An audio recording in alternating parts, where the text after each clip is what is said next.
kita dari kelompok 2 akan memaparkan materi tentang konsep dan analisis produksi. Sebelumnya, perkenalkan saya Alfred Cibernas sebagai moderator sekaligus pemateri keempat.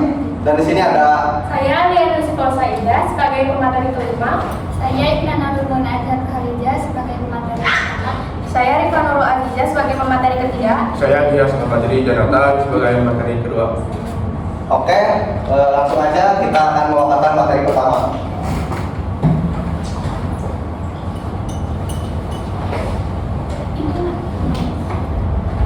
Baik, di sini ada produksi total. Produksi total atau total produksi atau biasa disebut TP adalah jumlah seluruh barang atau jasa yang dikeluarkan dari perusahaan dengan menggunakan tenaga kerja tertentu dengan modal seperti alat, mesin, dan juga tempat yang dianggap utang. Contoh sederhana, sebuah warung bakso menambah jumlah pegawainya, maka jumlah mangkok bakso yang dibuat setiap harinya juga berubah.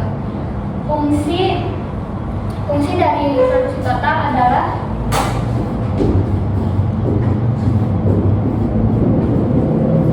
artinya total produksi dipengaruhi oleh modal dan juga tenaga kerja. Tetapi karena modal dianggap tetap, maka cukup ditulis artinya total produksi hanya berpengaruh kepada tenaga kerja. Kenapa modal dianggap tetap? Karena modal tidak gampang diubah dan ditambah. Juga prosesnya yang lama dan biayanya yang mahal. Selanjutnya, kenapa produksi total bisa berubah? Yang pertama, produksi awalnya naik dengan cepat. Ketika pegawai baru ditambah, maka pekerjaan lebih terbagi, proses lebih cepat, dan hasilnya lebih meningkat pesat. Yang kedua, lama-lama kenaikan produksi mulai melambat. Ketika pegawai terlalu banyak dibanding alat produksi, maka mulai saling menunggu, ruang kerja terbatas, dan efektivitas menurun.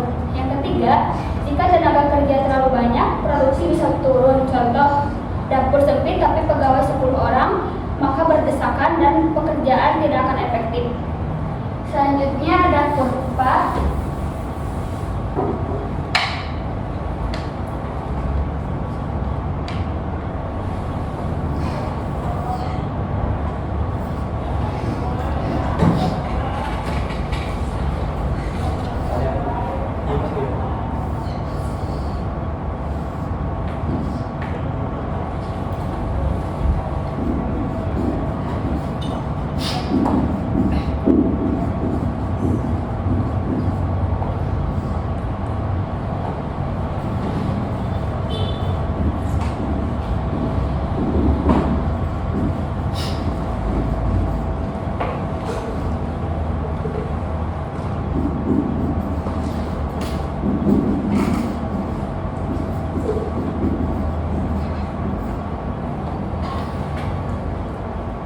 Stage pertama itu ada impresi return.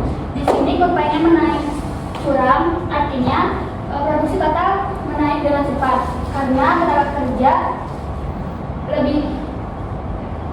masih seimbang dengan alat produksinya. Selanjutnya ada diminishing return. Ini kurvanya agak sedikit datar karena tenaga kerja agak lebih banyak dibandingkan dengan total alat produksinya. Selanjutnya ada negative return.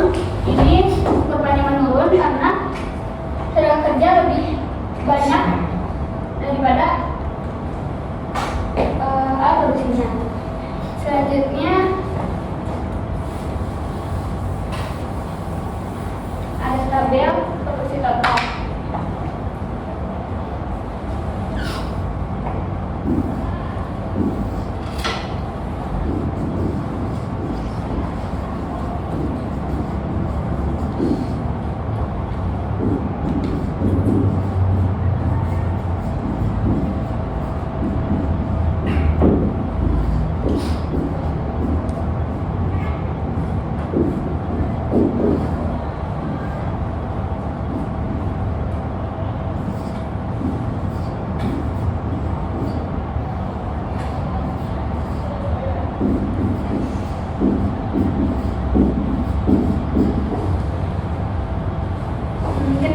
kerja tidak ada, maka tetap produksi pun tidak ada, karena tidak ada yang mengoperasikan alat produksinya.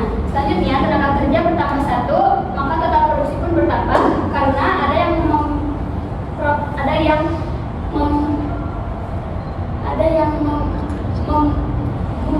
membuat atau memproduksinya. Ya, ada tenaga kerja bertambah, maka total produksi pun bertambah. Di sini terlihat produksi masih efisien. Selanjutnya, tenaga kerja bertambah, lalu total produksi pun bertambah, tapi tidak sebanyak yang lainnya karena perusahaan sudah memasuki fase diminishing return atau tenaga kerja lebih sedikit banyak daripada alat produksinya. Selanjutnya ada tenaga kerja tambahan dan juga total produksinya bertambah, tetapi hanya sedikit, hanya 2, karena perusahaan sudah memasuki fase kapasitas penuh. Selanjutnya tenaga kerja bertambah lagi, tapi total produksi menurun. Ini karena perusahaan sudah memasuki fase negatif return, yang artinya tenaga kerja terlalu banyak, sedangkan alat produksi ataupun modal seperti mesin, alat, dan juga ruangnya yang semakin sedikit. Mungkin hanya itu dari saya. Terima kasih. Baik, sini akan dilanjut ya kan? Yang dipaparkan oleh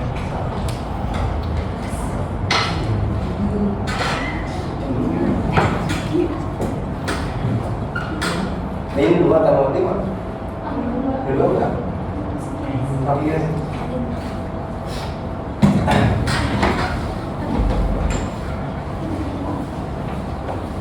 Yang kedua itu produksi marginal. Produksi marginal adalah tambahan output yang dihasilkan ketika menambah 1 unit tenaga kerja.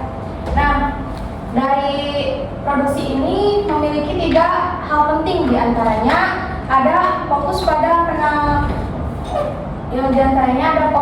perubahan output. Yang kedua, menggunakan asumsi ceteris paribus, yang dimana faktor lain dianggap tetap. Yang ketiga, ada hanya tenaga kerja yang mengaruhi perubahan output. Nah, di situ ada rumus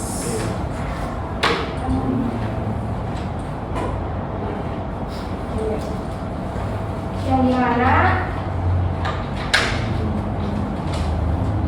TP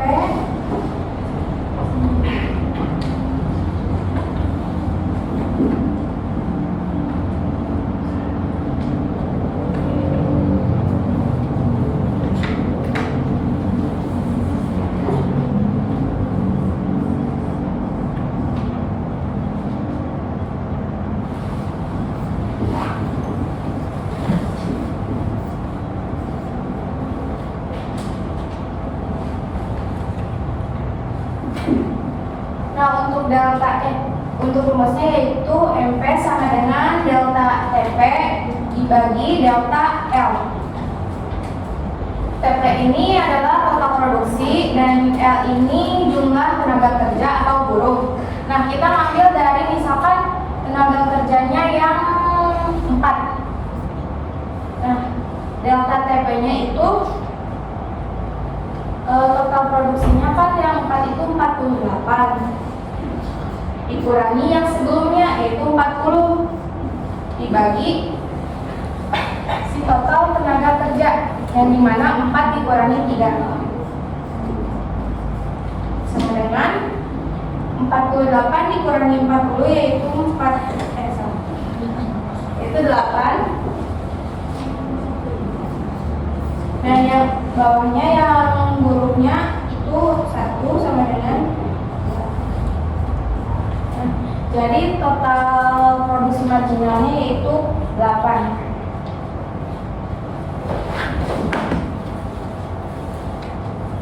Baik, langsung aja ke materi ketiga.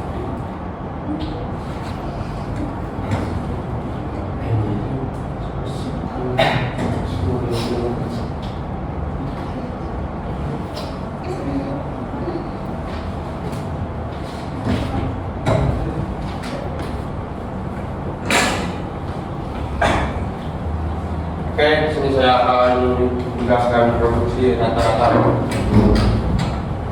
Jumlah output rata-rata yang dihasilkan sama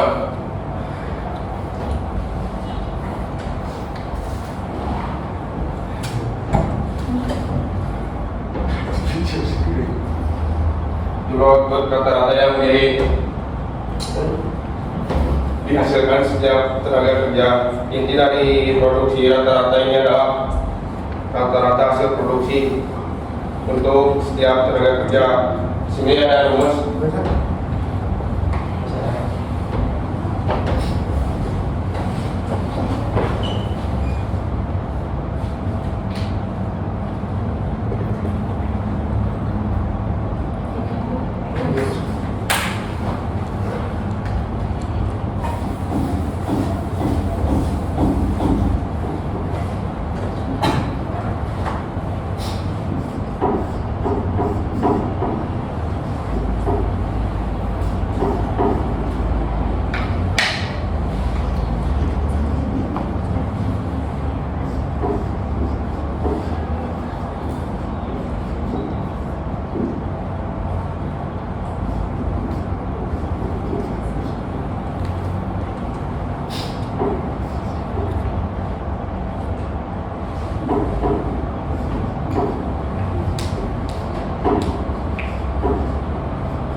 Oke, sekian dari saya.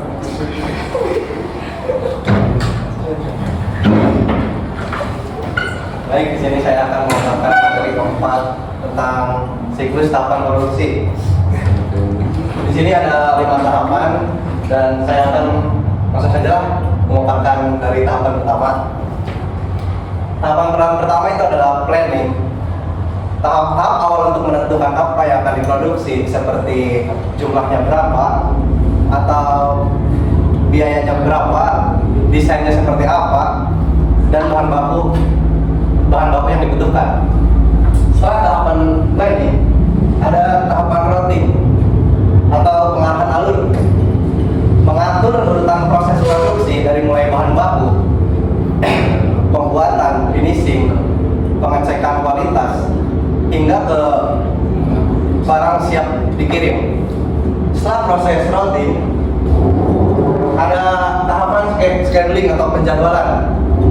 Tahap menentukan waktu produksi, agar jam dan kapasitas produksi sesuai dan tidak menghambat proses produksi. Setelah tahap scheduling, ada tahap dispatching atau instruksi untuk memulai produksi. Tahap ini memberikan perintah untuk mulai produksi sesuai rencana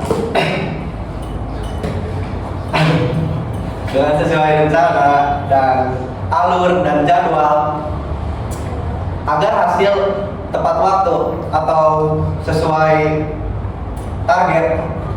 Setelah keempat tahap tersebut lalu ditutup oleh evaluasi. Evaluasi ini tahap akhir untuk menilai produksi di dalam kerja lapangan, apa yang kita kerjakan itu sesuai atau tidak dengan rencana, dan dari aktivitas tersebut kita menjadikan bahan untuk perbaikan kedepannya, yang tadinya baik menjadi lebih baik. Terima kasih. Oke.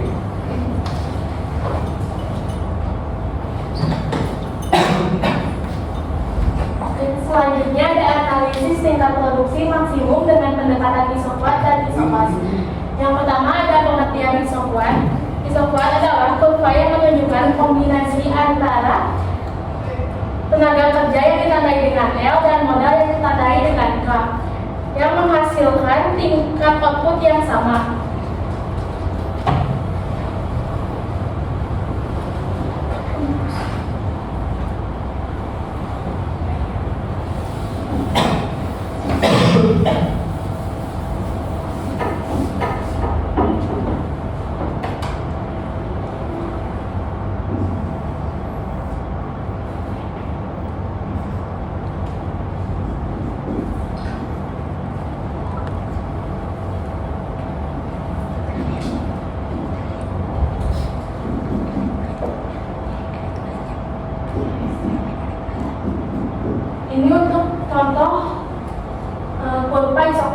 Selanjutnya ada isokos. Isokos adalah garis yang menunjukkan kombinasi L dan K yang dapat dibeli dengan sejumlah biaya tertentu.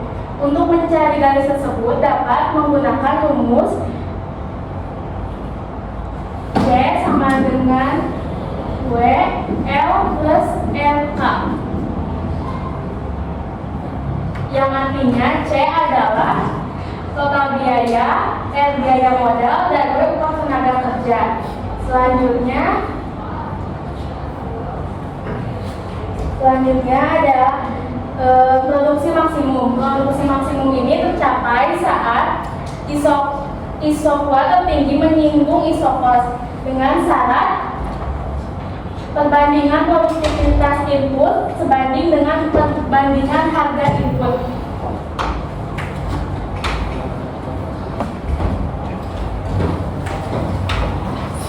Baik, dari 5 materi yang telah kita paparkan, apakah ada yang dipertanyakan? Tidak. Saya akan mengulangi, apakah ada yang dipertanyakan dari kelima materi? Tidak.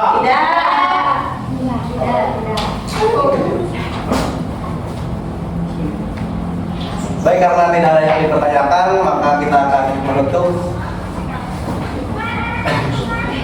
Mohon maaf bila ada salah kata, salah ucap. Wallahul muwaffiq ila aqwamit thoriq. Wassalamualaikum warahmatullahi wabarakatuh.